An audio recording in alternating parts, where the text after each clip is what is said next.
మనసు బాగోక దీర్ఘంగా ఆలోచిస్తున్న సమయంలో దూరం నుంచి సిరివెన్నెల సీతారామ శాస్త్రి గారు గాయం సినిమాలో పాడిన మనకి ఇండైరెక్ట్గా బోధిస్తున్న సాంగ్ లీలగా వినపడుతుంది. ఇంత మనసు అతలాకుతలం అవడానికి కారణం ఒక్కసారి ఈ వీడియో చూడండి. 9th క్లాస్ చదివే చిన్న అమ్మాయి, తనే ఒక పాప. తను ఇప్పుడు ఇంకో పాపకు జన్మనివ్వాలి. 8 నెలల గర్భవతి. తనకు నాన్న లేడు, పుట్టబోయే బిడ్డకు కూడా నాన్న లేడు. 9th క్లాస్ చదివే అమ్మాయిని ఒక 14 మంది వంతులు వేసుకొని మరి నెలల తరబడి ఆచారం చేసిరు. అంటే ఆ కడుపులో ఉన్న పాపకి బయటకు వచ్చాక తండ్రి లేడు, అమ్మకేమో మానసిక వైఫల్యం, నా అనుకునే దిక్కు లేదు. అమ్మకు వచ్చే పెన్షన్తో కష్టాల మధ్య చదువుకుంటున్న ఆ పాప. ఈ ఘటన ఆంధ్రప్రదేశ్లో శ్రీ సత్యసాయి జిల్లా రాస్తార్ నియోజకవర్గం రామగిరి మండలం ఏడుగుర్రాలపల్లిలో ఇది జరిగింది. తను ఇప్పుడు 8 months ప్రెగ్నెన్సీ అవ్వడం వల్ల ప్రెగ్నెన్సీ తీయడం కష్టమని డాక్టర్స్ చెప్పారు. హిమోగ్లోబిన్ 6.3% ఉంది.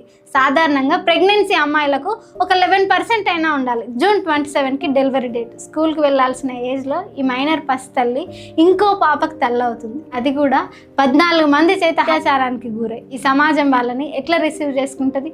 అడుగడుగున గద్దల్లా తనని పీక్కు తింటుంటే ఎట్లా ధైర్యంగా బతకగలదు? ఏపీ ప్రభుత్వం ఈ 14 మంది మీద ఎట్లాంటి యాక్షన్ తీసుకుంటది? ఈ పాపకి ఎలా న్యాయం చేస్తుంది? అయినా రీసెంట్ గా తెనాలిలో గంజాయి మత్తులో కానిస్టేబుల్ ని ఏదో అన్నాడని 3 యువకులను నడి రోడ్డు మీద వాళ్ళ కాళ్ళ మీద కాళ్ళు పెట్టి మరి చట్టాన్ని చేతులకు తీసుకున్న ఏపీ పోలీసులు కావచ్చు, రాజకీయ నాయకులు కావచ్చు, మరి ఈ పసిపాపకి ఏం న్యాయం చేస్తారు? ఈ 14 మంది మీద ఇమీడియట్ యాక్షన్ ఎందుకు తీసుకోవట్లేదు? మన సనాతని స్వామీజీ భక్తుడు ఇప్పుడు ఎక్కడ పోయిండు?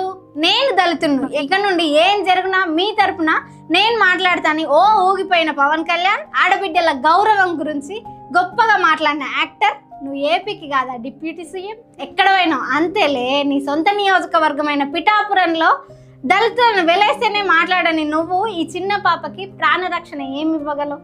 సిగ్గుచేటు ఈ ఏపీ ప్రభుత్వం తీరు. ఇలాంటివి పట్టించుకుంటారని ఆశించడం, ఆ ఆలోచన కూడా చంపుకోవాలేమో ఏపీ ప్రజలు. కానీ అసలు ఆ పాప ఎలా ఈ సమాజాన్ని ఫేస్ చేయగలదు, ఎట్లా తట్టుకొని బతకగలదు అనేది అంతు చిక్కని ప్రశ్న. చూసారా, ప్రతి ఇంట్లోని ఆడబిడ్డ ఉంటుంది, తల్లిగాను, చెల్లిగాను, అక్కగాను, మనవరాలుగాను. కానీ ఈ సమాజం ఏంటి మారదు.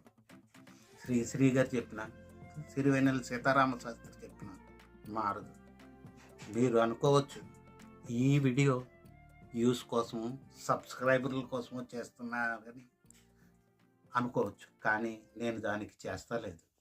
నా మనసు ఆ వీడియో చూసిన తర్వాత కొంచెం గందరగోళం వెళ్ళి వీడియో చేయాలని, ఈ వీడియో ద్వారా కనీసం ఈ సమాజంలో ఒక్క వ్యక్తి మారినా నా వీడియోకి ప్రయోజనం ఉంటుంది. జై హింద్.